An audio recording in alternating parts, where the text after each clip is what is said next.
Hi, fans of high quality entertainment. I am with Tim Durling, and he sent me this book about 3 weeks ago. It's called An Adventure in Eight Tracks. I love eight tracks, Tim. I'm lying, but I do remember them. And it's called Unspooled. Dive deep into the art of collecting music and memorabilia, the grime and gunk of crate digging. There it is there. And I'm going to have a link for his Amazon and anything else. And he also has some other music books. And the thing is, I'm having problems with my with my glasses. I'm getting new glasses. So I didn't really read the book, but I definitely went through it, and I think there's lots of pictures. But I find it really interesting. Like I said, I was never a fan of eight tracks, but I certainly remember them. And I guess the thing that bugged me the most about them was some of the like I think I remember Fleetwood Mac's Rumors, like side what is it, side one, side two? How would you? There's four programs. Okay, so program one, right? And a song would like fade out like halfway through and then continue on program two. I thought that was just I didn't like that. Yeah.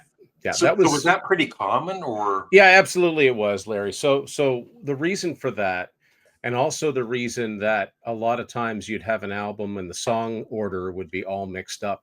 The deal with eight tracks is that they were portable, and they were sort of the first real portable music medium. Yeah. You could stick an 8-track deck in your car or your van pretty easily. And in order for them to, so there were four programs as opposed to two sides. And so what you had were four stereo programs. Yeah. So left and right channel. And I think that's why they're called 8 tracks. So 4 by 2. Right. So 8 tracks, if anybody recalls them, you couldn't rewind them. You could only fast forward them. That's right. Yeah. So the manufacturers and the record labels tried to keep each of those four programs as close in length as they could. So that meant oftentimes changing up the song order, and that's why they would sometimes have to break up songs. And but it was all for the fact that somebody could, hey, I want to go driving around, and I don't want to listen to the radio. I want to listen to the exact album I want to listen to. So the portability won out over, sort of niceties like having the songs in the right order and not having them fade out and clink and then come back in. Yeah. If you were lucky, you'd get an 8-track, and I have seen this happen where they'd have to repeat a song again to make the time up, and they'd repeat. So you'd get a full version of the song that was cut in half. Like a bonus. A little bit like a bonus song, yeah. But the main focus of Unspooled, it's not really about 8 tracks. There is a section on how they were made and everything, but it's mostly about the fact that 8 tracks ceased to show up in retail stores in the early 80s. So 81, definitely 82. However, I came to realize that Columbia House and the other record clubs that were in operation made 8 tracks available, some 8 tracks, all the way through 1988. Wow. And that was the big focus behind me doing this book, because I've always found that so fascinating, because it doesn't make any sense to have albums that came out in 86, 87, 88 exist on 8 track. There's a picture towards the end of the book where we show some of these off. So I mean, you can look at some of these titles and go, wait, those are real? Yeah. Like, but yes, they absolutely are. But you couldn't find them in stores, and the titles, artists that people collect and are still into today, those are the titles that go for big bucks, and there probably weren't that many of them made. I don't have exact numbers on that. That's where it started. It ended up becoming more than that. It's kind of a trip through the 80s. Like, you open to a page, like it's got pictures of me all the way through the 80s. Why does anybody care about that? Well, I tried to add a personal touch to it. And there are stories that people have contributed to collecting music in general. Yeah, don't I look enthused in that picture? Collecting music in general and what makes us collect things, because we all, let's just say all of us collect something. And what is it that drives us to collect whatever it is? Yeah. I don't think I can answer that for you. Why do I care that they made 8 tracks all the way through 1988? I don't know. Just to me, it seems odd. It seems odd to me that CDs sort of came around. I think they first came on the market in 82. I don't remember seeing a CD until the end of 85. But the fact of the matter is CDs and 8 tracks then coexisted for a good chunk of the 80s. And that shouldn't be. Yeah. That's it's the out of time factor about it. So that's why I've got a list at the end of each year. The books essentially starts in 1981 and goes through 1988. The reason it starts in 1981 is because that seems to be the first year that there were albums put out on 8 track through the record clubs that don't seem to have retail counterparts. Because in 1980, 81, it was still standard practice if somebody put an album out on a big label that it would come out on 8 track as well as cassette and vinyl until CDs came around. But some of them don't seem to have retail versions. And once you start looking at these things, you can really spot the difference really quickly because they look very different. It started out as that, but at the end of each of those years, I've got a list of all known titles that are known to exist. So if people want to start collecting them, and I think people would be surprised at some of the titles that exist on 8 track. Some of the artists, Madonna and Cyndi Lauper, and there's artists that you just wouldn't associate with having their music on the continuous loop, as we call it. So yeah, Unspooled was my very first book. I put it out about 4 years ago. It started out as a Kickstarter campaign. And then a couple of years ago, once I realized that it was possible to put books out directly through Amazon as a print to order, I brought it back. And like you said, yeah, I've put out 4 books since then.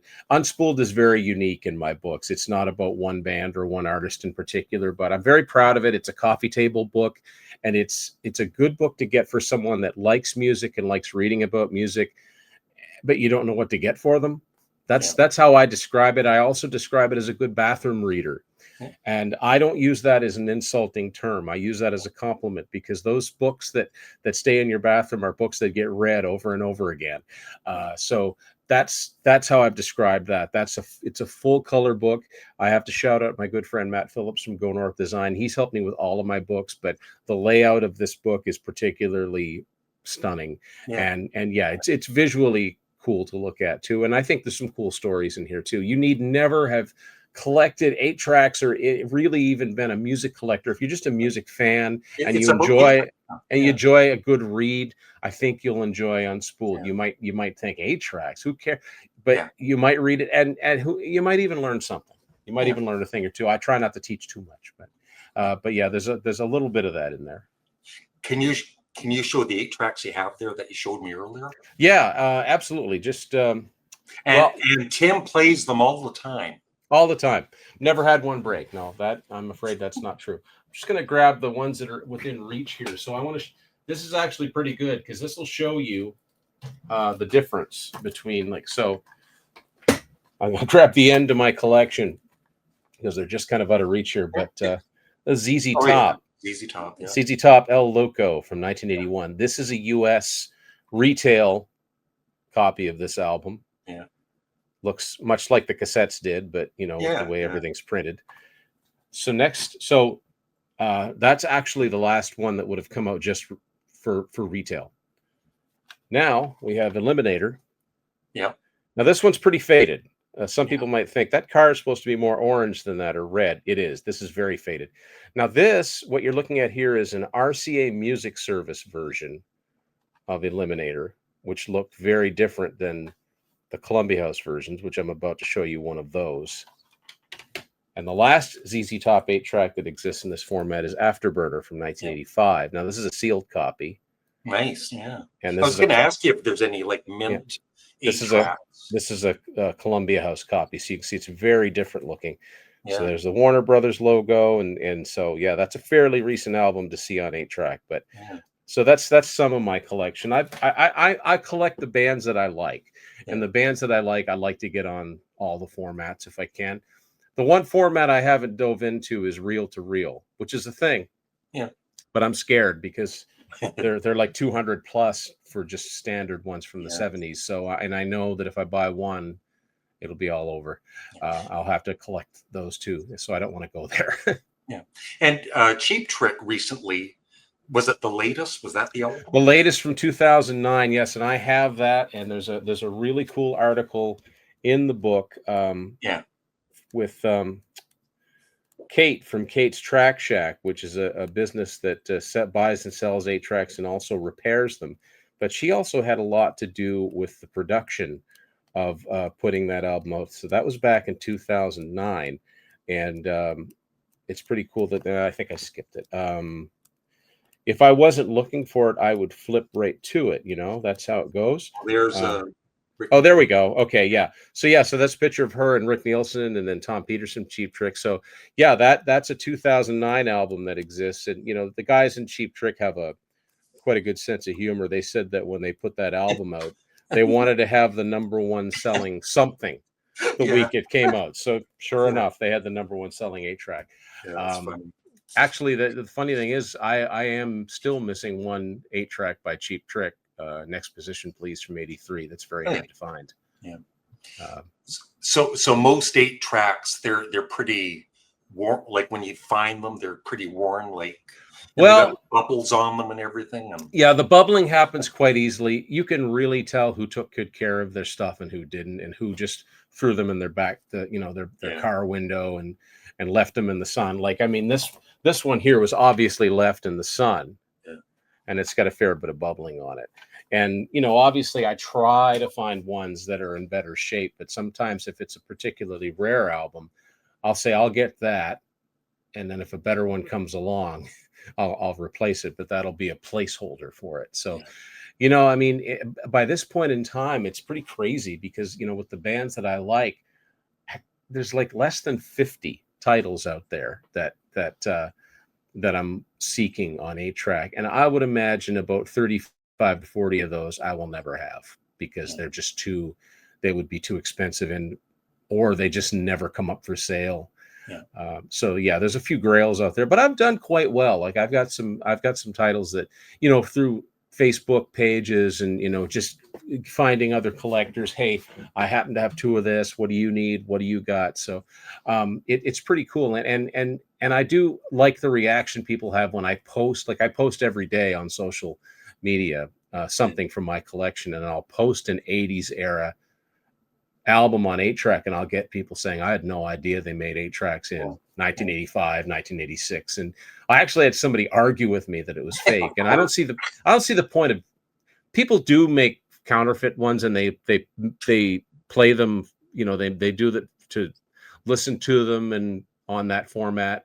But I wouldn't, I don't know. It's got to be real for me. But anyway, but some people just like to argue. But I do like the idea of people going, I had no idea. Well, I had no idea. What changed that was in the mid 90s. So the internet was a relatively new thing for me in 95, 96. And I stumbled upon a website called 8trackheaven.com. Now, this website doesn't exist anymore. I think if you go to that URL, you'll get a Wayback Machine. You'll get an archived version of it. But because I was always curious about when they actually stopped making them, because I'm of an age where I'm old enough to remember. I was born in 74, so I'm old enough to remember 8-tracks being popular. I'm old enough to remember my parents and grandparents having like Kenny Rogers and Charlie Pride and things like that. And I remember cousins of mine having the Cars and Blondie. And I'm almost positive one of my cousins had Back in Black, which is probably the first time I ever heard any of those songs was on 8-track. So I do remember them. And then all of a sudden, you just saw records and cassettes in stores. You didn't see 8-tracks anymore. Or if you saw them, they were all in the dump bins for 50 cents or 25 cents. They couldn't get rid of them quick enough. But I just always wondered when they stopped making them. I always figured it was like the turn of the 80s, but come to find out I was right. But then when I discovered through this website that the record clubs made them available that much longer, that just blew my mind. I had no idea there was this whole level of collecting that now existed that I didn't know about previously. And prior to the internet, I had no idea because number one, it was only in the States. In Canada, Columbia House kept making 8-tracks a little bit longer than they did retail, but I think they stopped around 1984. I've never seen a Canadian one after 1984. So I've got Rush, Grace Under Pressure on 8-track, and it's Canadian. Yeah. But I've also seen Born in the USA and Judas Priest, Defenders of the Faith, Quiet Riot, Condition Critical. So I've never seen any past 1984 that came out in Canada. Yeah. So, but still, I mean, that's a couple of years of, there's so many titles in there that'd be like on 8-track. That doesn't make any, that's weird, So that was the inspiration behind my first book. And thankfully it grew into much more than that, because it would have been pretty boring if it was just a list of titles that known to exist on 8-track. It turned into a lot more. Yeah. Is there like a holy grail of an 8-track? Oh, I've got a few. A few. What would they be? Believe it or not, the first Bon Jovi album exists on 8-track, and I would love to have that. There's 2 Kiss ones that I need: Creatures of the Night and Lick It Up. I've got Animalize, which came after, but I need the 2 before it. Then I'll have all the Kiss ones that exist. I'd like to have David Lee Roth, Eat 'Em and Smile. Fleetwood Mac's Greatest Hits from 1988. I'd like to have that. One that's really big on my list is the first Night Ranger album, Dawn Patrol. That seems to be very hard to find. The 2 that came after that are easier to find. Not that they're easy to find, they're easier to find. Triumph's Never Surrender. If I had that, I'd have all the Triumph ones, because I've got Thunder 7, which came out after it. Never Surrender seems to be more scarce for some reason. The first Coney Hatch album exists on 8-track, and that was one that I had the pleasure of having Andy Curran from Coney Hatch on my channel, and he didn't even know. I sent him a picture. I said, "No, this came out through Columbia House." And he says, "Well, now I'm looking for it." I said, "Well, if you get into a bidding war with one other person, it's probably me." Yeah. So that's the kind of thing, and it tends to be hard rock and heavy metal that command the big prices, because those artists are still being collected. Not strictly. I mean, Madonna fans that are diehard and have to have everything. It's not so much that they collect 8-tracks, but Madonna's first 3 albums all exist on 8-track, and so people are after those and they want them in good shape. Duran Duran. I mean, it's not just hard rock and metal, but those fans tend to be really rabid, and that's why you'll see a good example is Iron Maiden. And Iron Maiden don't even have any RCOs, which are what I call record club only 8-tracks. Their first 3 albums came out in the States on 8-track, 80, 81, 82, and those go for hundreds and hundreds of dollars the few times they show up on eBay. Like, you wouldn't believe it for an 8-track. It's just because there's so few of them. So even locally, I see sometimes, 8-tracks at a used store or whatever. I'm going to look twice now. Like, they're selling them for whatever, 50 cents, but I'm going to look for some of those. I would be like, like I've had family members say, "Oh, I'll look for some 8-tracks for you." And it's like, thank you. You're not going to find what I'm looking for. You aren't. I found Charlie Pride for you. Yeah. Yes, exactly. I found Perry Como. Yeah. And that's what you see a lot of. And if you do see, and I find they're getting more and more scarce, but I find that if you do see rock 8-tracks, they're huge albums, like Boston's first album, or Bat Out of Hell, or in Canada, Trooper Hot Shots. See a lot of that. Yeah. But it's like, okay, you can usually find the first 2 Boston on 8-track, but Third Stage, you're not going to find that in the wild, chances are. What is most likely to happen is if somebody's having an estate sale. This is the kind of thing I always hear about. And like I said, it's mostly from collectors in the US, because they were made in the US, and there's a box of 8-tracks that were in somebody's attic. Somebody doesn't realize how much what they're sitting on. And somebody can get all of these rare titles like from 87 and 88.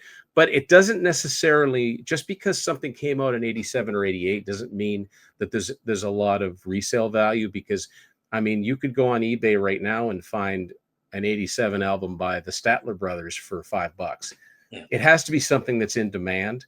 Yeah. So, yeah, there's a few things to factor into that. There are 8-track collectors, period, that collect as they want to get as many as they can. There are fans of a particular artist. You know, Kiss is a good example. Kiss fans are crazy, and they want to have everything. And if that includes getting a few expensive 8-tracks, so be it. So there's a lot of levels of that. Me, I'm just trying to find albums that I love by bands that I love, and just try to get it as complete as I can, and hopefully don't lose my shirt in the process. Yeah. A viewer asked, I guess he's got a few 8-tracks.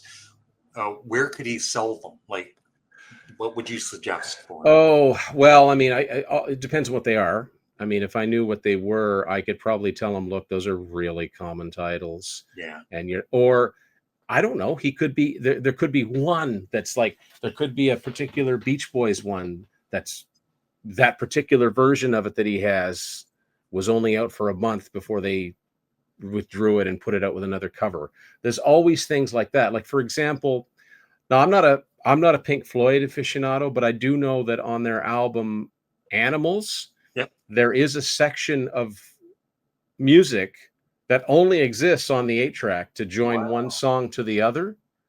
That's exclusive to the 8-track version. I don't know if it's ever been digitized. So there are real weird anomalies like that. Sometimes you get very different mixes of an album. Like, I know that there's one album by Frank Sinatra and someone else whose name is escaping me right now that goes for hundreds of dollars because it was withdrawn and it was never manufactured in any other format. Really weird things. I would say find an 8-track collecting page on Facebook and look into that. Now, there's two that I can recommend that I belong to. One is called 8-Track Fixation, and that's just what it sounds like. I mean, you can buy, sell, trade, but you can also find out a lot of information. And some people are very dedicated. They actually actively play them. But in order to do that, you got to do a lot of maintenance. There's a lot of maintenance on the tapes themselves, on the players. You can't, I mean, you can and you can get lucky, but most of the time, if you grab a tape and put it in an old player, you're going to end up with spaghetti. Yeah. You know, it's going to wind up. You got to take care of these things. They're very, very picky, very finicky. I'm not willing to put that kind of discipline into it as much as I admire it, but you can ask questions on there. You could post a picture and say, hey, what are these worth? There's another page called 8-Tracks in the Wild that I've had good luck with as far as finding rare stuff and then just finding information out. Like, a lot of the information that's in Unspooled came from the 8-Track Fixation page, whether something existed or not. I'm not going by someone says, well, I remember seeing that on 8-Track. Well, that's nice. I need to see a picture, and I need to see several pictures, and I need to make sure it's not too perfect, therefore fake. Yeah. I need to see the wear and tear. It's pretty hard to fake that. I need to see the little slight bubbling or the faded lettering. And if you know what I mean, like, I was never going to list something existed if it was a hunch, because what happens there is that people put it on their want lists, and that's what they call a phantom thing, because it doesn't exist, but thinks people swear up and down that they saw it somewhere. So that was important to me to make sure it was as accurate as I could make it. But yeah, if he's got some to get rid of, take some really good, or if he is curious about, join one of these Facebook pages, take some good high quality pictures of them, upload them, and you'll get feedback. You'll get feedback and say, hey, most 8-track collectors have a dozen of each of those, even if they're really popular albums. It just depends, but you never know. You never know. He could be sitting on a gold mine. I don't know. Did Led Zeppelin and like the Beatles have 8-tracks? Oh yeah. I got all the Led Zeppelin 8-tracks. Really? Yeah. Now, Led Zeppelin, because they started in 69 and then In Through the Outdoor came out in 79, you could go on eBay or Discogs right now and get all of the Led Zeppelin albums that came out on 8-track retail. The only wild card in the Led Zeppelin catalog is Coda. That's the one that you'll pay a little bit more because it only came out through the record clubs, and I managed to find a copy of that. But the Beatles, there's all kinds of Beatles 8-tracks, and there's really, at one point during the 60s, Capitol put up these really nice looking ones they were like cream colored cases, but they had pink labels on them. So a lot of people collect just those labels. So you see a lot of Beach Boys and Beatles and Nat King Cole and like, you know, capital artists. But yeah, you know, there's all kinds of Beatles ones, and, you know, just about every. It was just a standard recording format that where you get into the, you know, the questions of what a lot is in my book. It's like, well, what came out in the 80s that might exist? What came out in the mid to later 80s? Okay. So this is the book, Unspooled. I highly recommend it. And the links are below. And you have other books, Tim. Show us your other. I do. Yeah. And these ones are all on just one particular artist or group. Yeah. I was inspired to do a lot of these by a writer by the name of Martin Popoff, who I'm sure a lot of people are familiar with. Martin actually wrote the foreword to my Unspooled book. And Martin's actually the guy that suggested that, because I talked to him about this very thing about 8-tracks in the 80s. He did not know that they kept making them as long as they did. And he said, I think there's a book idea here. So that really was what got me going and saying, well, if he thinks I've got a book idea here. So anyway, that moves along to my next book, and it's on one of my all-time favorite rock bands that remain a cult favorite. We're a hard rock band from the San Francisco Bay Area. They had little bits of success in different pockets of the world, but they never really broke big. And the band was called Y&T. Yeah, I've heard of them. Stands for Yesterday and Today. This is called Down for the Count, the Y&T album review. And the cover art on this one, I am very proud to say, is by none other than Hugh Syme. And Hugh Syme is, if anybody is into Rush, then you've seen Hugh Syme's artwork. He's done everything for Rush except the very first 2 albums. He's been their guy. He's done album covers for Queensryche, for Megadeth, for Kiss, Def Leppard, Bon Jovi, Whitesnake. Sometimes a bunch of them, sometimes just one. But if you're watching this and you're into hard rock and metal from the 70s, 80s, I guarantee you've got Hugh Syme artwork in your collection. And he did one of Y&T's album covers, and I happened to get in touch with him. And long story short, he came up with this wonderful cover for this book. Very proud of this one. This book here is by far my best-selling book, because this is a band that's never had a book written on them. And they've been around since 1974. They put out, I think there's 12 studio albums. Each of them are reviewed in full here. Now, they had a couple of albums in the 80s that sold fairly well. One was called Mean Streak, and the other one was called In Rock We Trust. Some people might be familiar with their song Summertime Girls, which was a minor hit single in 1985. But there's a lot more to offer. They're sort of a Van Halen-ish kind of band. That's the easiest way I can describe them. But people either absolutely love them, or they probably have no idea who they are. But there are a lot of people that love them, so people were clamoring for a book about them, and I just happened to get the first one out, and so far the only one. This came out in 2023. Very happy with this. How this is sold, and it continues to sell. So, people that are into this band, what I did here, this is again inspired by Martin Popoff's book. Specifically, he's got a series called Album by Album, and what that is you get a panel of people, and you ask a bunch of questions, or you make a bunch of statements about each of a band's albums, and then you get people to answer those questions or respond to them, whether it's by Zoom or whether it's over a call like this, and then you transcribe them, and then you edit it to make it sound like a bunch of people sitting around a table talking. So that's what these are. And so this came out very, very well. Like I said, my biggest selling book so far. The next one that I did came out in early 2024. Another one of my favorite bands, and a band that's fairly popular, sold a lot of albums. I just happen to think that they should be elevated in terms of not only progressive rock, but classic rock, and that is Kansas. So this is Let It Be Your Guide, the Kansas album review. This is another panel discussion book. It talks about each of their albums. One of the things that really inspired me to do this one is that the last 2 albums that band did, 2016 and 2020, are 2 of their best albums ever. So they're still putting out quality music. So this Scott Wade from the Prod Corner, he's in that. That is exactly right. Yes. Remember, I mentioned him to you. Well, you get be on his show, and no, Scott was great to talk to. He's in several chapters in the Kansas book. The next book that came out boy, it's been almost a year now. It came out October of last year. Red on Black, The Listener's Guide to Sammy Hagar. Now, this deals with his solo career. So, yes, there is a chapter on Van Halen, there's a chapter on Montrose, and there's a chapter on Chickenfoot, but mainly it concentrates on Sammy's solo career, which he's got a lot of albums. They're very eclectic. And what's different about this one is that I wrote this one myself. This is all my 2 cents about the albums. And it's not just my opinion, because I mean, you know, who cares about my opinion, but it's telling you what songs are on it, who produced it, as much information as I can give. And this one also goes into a lot of detail about songs that were either songs that he covered on his albums. So I talk about the original versions, or songs other people covered from him, which a lot of people don't realize how many people covered his songs.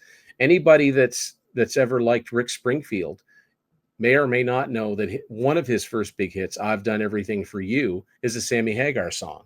Yeah. So, you know, there's that. Bette Midler did a couple of his songs early on. It's pretty crazy, the variety here. So, yeah, so this book did fairly well for me too. And obviously I'm a big fan of Sammy and everything he's been involved in. And my most recent book, which came out in June, is my biggest book yet. It's just shy of 300 pages. Another one of my favorite bands, and a band that's never had a book written about them. This is Sing Me Away, the Night Ranger album review. Most people know Sister Christian. They might not necessarily know who sings it, and they might not realize this band has 13 albums. So this is a really, really thick book. Yeah. This has 10 panelists per chapter. And again, my buddy Matt always comes through with fantastic designs. And with the exception of Unspooled, these books are all in black and white, but the black and white translates very, very well. Yeah, yeah. So nice. So yeah, that's what I've got right now. I'm also working. I've got 3 that are in various states of completeness at this point. So I'm just gonna keep putting them out as long as I can, because I enjoy it. I'm not gonna get rich doing this, but it's the same reason that I started a YouTube channel. It's me spreading the word about music that I love. And you know, somebody said to me once, "Would you ever write a Kiss book?" Well, I'm a huge Kiss fan. I mean, you know, there's a few Kiss books out though. What am I going to write about Kiss? I've got nothing. I've got no new angle. Okay. Yeah. I want to talk about bands where basically I write the kind of books that I myself would like to buy, because I don't see them out there on the market. Like for someone to go, there's a book about Y&T. I love Y&T. Nobody talks about Y&T. I got to get this. Same thing with Night Ranger. Same thing with Hagar as a solo artist. So that's mostly what I concentrate on. Those sort of unsung bands. They might have a couple songs that get lots of radio play, but it's like, you know, like in the case, got fans, right? Exactly. Like in the case of Night Ranger, you know, most groups that record don't go anywhere, really, statistically.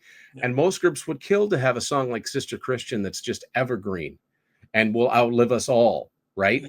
It's just that I happen to be of the belief that they've got at least a dozen songs that should be that popular, and we should all be sick of hearing on the radio all the time, on like oldies radio or classic radio or whatever. Yeah. I just think that they're that good, and their songwriting is that melodic and hooky and everything. So this is just me, you know, putting into words about the bands that I love, and finding in most of these cases like-minded people to talk about them, which isn't always easy, because you can get people that know 2 or 3 of the big albums. But if somebody's willing to, you know, say, look, I don't have this album, but I'll listen to it and answer those questions, great. And the best thing that has come from these is when people say to me, I got the book, I really enjoyed it, and I ordered 3 of their albums on Amazon, or I bought 3 of their albums somewhere. That's fantastic. Yeah. And for me, that is what it is all about, especially if people get in to the newer stuff. I'm a huge proponent of classic artists, or I guess they call them heritage acts now. If they're making new music that's really good, it usually just goes out there into oblivion, and usually the groups themselves don't even play that many songs when they're on tour, right? You got to play the hits, and I get that. But if there's new music out there, especially if it's on smaller labels, I just want to talk about it. I give all of these albums. I don't care whether it's a 4 million selling album or an album that came on an independent label that sold 40,000 copies. I treat them the same. Yeah. I love those the series, every album, every song. You know that Yeah, yeah, on track. I've got I think like 40 of those books. yeah. But, I just it's These somebody's. are similar. Like these are Yeah, similar. Like in the run of doing it, there might be a handful of songs that don't get mentioned, but for the most part, I mean, every song is listed. yeah, It's yeah, just that maybe not every song is talked about, but the majority of them are. yeah. Cool. Hmm. All right. So can you say what books you're working on, or? Well, I've let it slip a few times. I'd rather keep a little bit of suspense. I Oh, you will can say tell me. I won't tell anybody. I will say that the next one that I'm going to put out is really mainstream for me, but I think it's an angle that hasn't quite been discussed before. Blue Oyster Cult. No, but that's a good guess. You know something? That's a band that I like some of their songs, and it's a band that someday I might. Yeah, Sometimes we call them retirement bands because they got a huge catalog. But I yeah. mean, I'm a big fan of them. Yeah.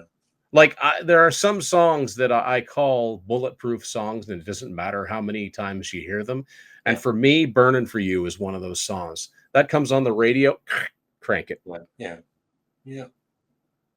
Okay. Anything else before we go? Well, You're, I mean, I've got I've my YouTube channel, Tim's Vinyl Confessions, which by I the will way, subscribe, yeah, Tim. thank you.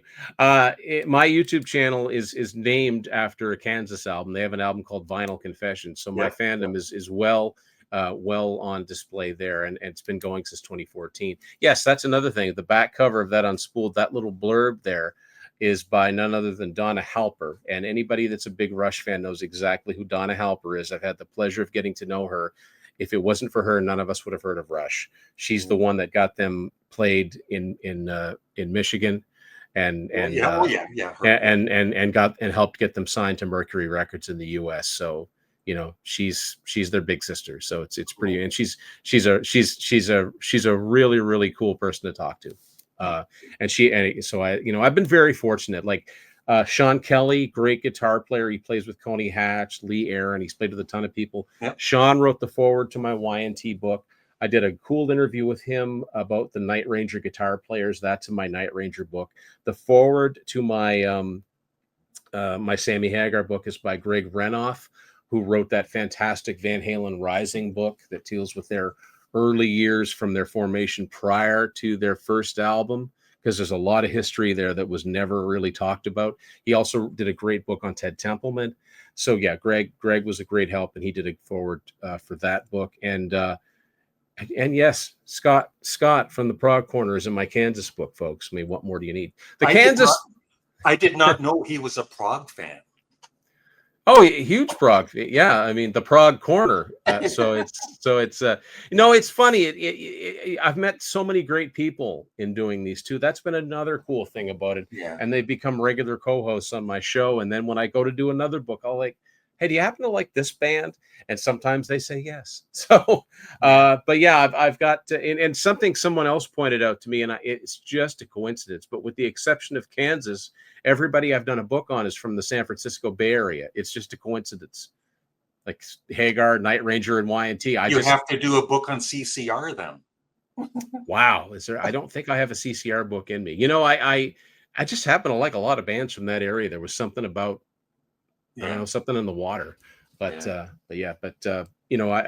all my books are available through Amazon, and I'll send you the link to my author page. So when someone clicks on that, they'll see them all. And I will say this, they're print to order, and no matter what country you call home, you'll get it from your Amazon. So there's no outside, I don't want to say tariffs, but there's none of that. There's not a lot of shipping, and you'll get it in 2 or 3 days. Let's talk about politics. No. Yes. On the other hand, I can't think of anything else. I appreciate you having me on, Larry. Yeah, you're welcome. Sure. And please check out Tim's Vinyl Confessions YouTube channel too, and all the links below. And like I said, even though I didn't read it yet, I was, very impressed with the quality and all of the pictures and and the majority. That's the other thing. The majority of the pictures, unless otherwise indicated, those are all from my own collection. Yeah, cool. Yeah. Okay, so that's just the kind of thing where people go, "What a loser!" He's an 8-track. Yeah. No, I think people, like I said, I didn't like 8 tracks, right? Right. Yeah. But when you mentioned you have a book on 8 tracks, it's like it's interesting to me. Well, and that's the thing. It was a very flawed medium, right? It Yeah, was like doomed to fail. If you saw the inside of one of those and how they expected them to work, it's no wonder they didn't last. yeah, Again, it was the portability that won out. But the thing is, like, vinyl collecting has really always been cool. Now it's coming around and it's kind of cool to collect cassettes again. I never stopped. I want it to be cool to collect 8 tracks. So yeah. Okay. So thank you very much, Tim. thank you, Larry. Okay. See you later. Bye bye. Yeah, that went well. Yeah. That was we only had- excellent. Yeah. well, thank you. I appreciate that. I'm glad you did some talking because no, you're good to, for an interview. Well, I would hope. I mean, Yeah. it's otherwise it would be a pretty quiet thing. Yeah, no, I wouldn't know oftentimes what to say. it's quite the opposite. It's getting me to shut up. That's the problem. No, that was sometimes. fine. It was Yeah. excellent. Yeah. Okay. So I'm not sure when I'll post this, but I'll edit it a bit. And I also, I was going to read some of the comments on Amazon, but I'll just put them in the video somewhere. Oh, okay. Yeah. Yeah. No, I appreciate that too. Yeah, you're Yeah, I try to get, I try to nicely encourage people. If you like the book, leave a comment on Amazon Yeah. because that helps with keeping Yeah. it, in people's feed. Hey, if you like this, you might like that. So I'll do that and I'll say, I love the pictures in the book. hey, look, we went out of our way to make it visually appealing, so that's Yeah, good. it was. Yeah. Yeah. Yeah. Well, I mean, in all seriousness, good luck with the glasses. I mean, I hope that. Yeah. Yeah. But, Well, I've got the start of glaucoma. oh, okay. So, I'm 67 and getting old sucks. I just turned 51, so Yeah. I'm not. I mean, it's. I don't feel it, but then I say I don't feel it, but then I have to bend down to pick something up if I drop Yeah. something, and that's like, oh shit. Yeah. But all right. Well, thank you, Larry. I really Thank you, appreciate Tim. this. Okay. Yeah. We'll Yeah. talk to you later.